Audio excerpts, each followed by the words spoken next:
Հարգելի հայրենագիտներ, սիրելի ընկերներ. The words I will read to you in a few moments are not meant for you. I thought about what to say to you, but I struggled to find the words. I'm tired of preaching to the choir. We're all here for the same reason.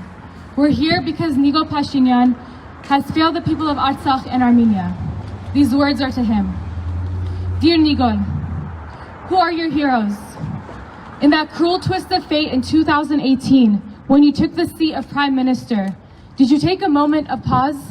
A moment to ask yourself, how do I want to lead the Armenian people? Who can I look up to? Who are your heroes? It cannot be Nejde. He knew how to protect Syunik and Artsakh. It cannot be Areni Margossian. He knew how to lead a nation. It cannot be Tatu Ghurbayan. He never would have asked Mezbet Gershushin.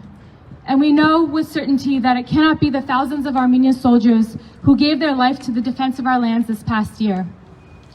You cannot point to any prominent Armenian leaders, fedais, writers, thinkers, and tell us that these are your models or motivators. Perhaps your delusions of grandeur have led you to believe that you know better than the greats of our history. You are wrong.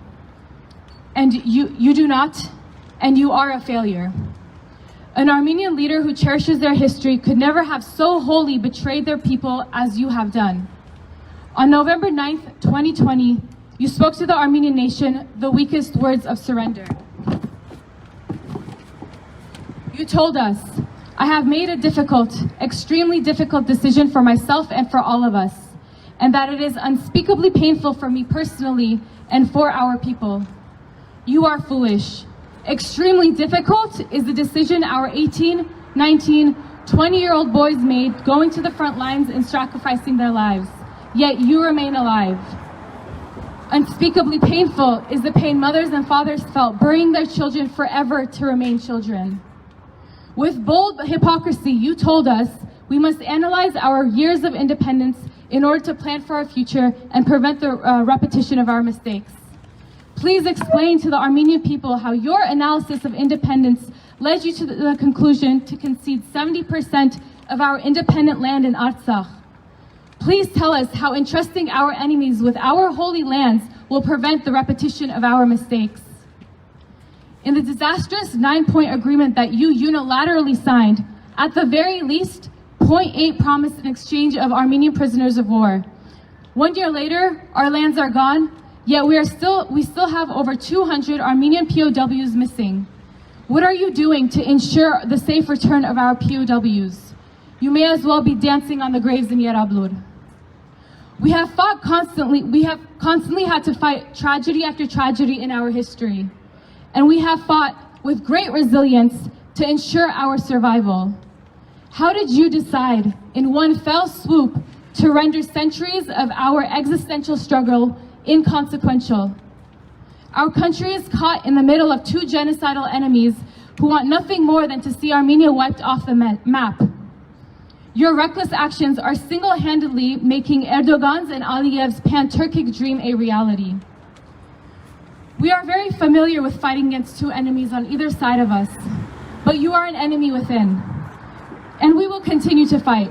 Like I said, we are very familiar with the struggle, and we are resilient in a way that you can never understand. This resistance movement is just the beginning of our fight to ensure that you and your traitorous regime cannot sell out our country to appease our enemies. With every land concession, we will resist. With every corridor you try to open, we will resist. With every effort you make towards the Turkification of Armenia, we will resist 1,000 times over. While you bend to the will of our enemies, millions of Armenians around the world straighten their backs in defiance against your cowardice. While you desecrate the Armenian cause, millions of us raise it higher and hold it holy. Dante assigned the worst sin, the sin of treachery, to the 9th circle of hell, the lowest, blackest, and furthest from heaven. You have made Armenia your hell, and you will never feel peace walking on our sacred soil again. Armenia is our heaven. You may have been brought to power on velvet plush, but your fall will be harder than that of Lucifer's. In defiance, the worldwide AYF resistance movement.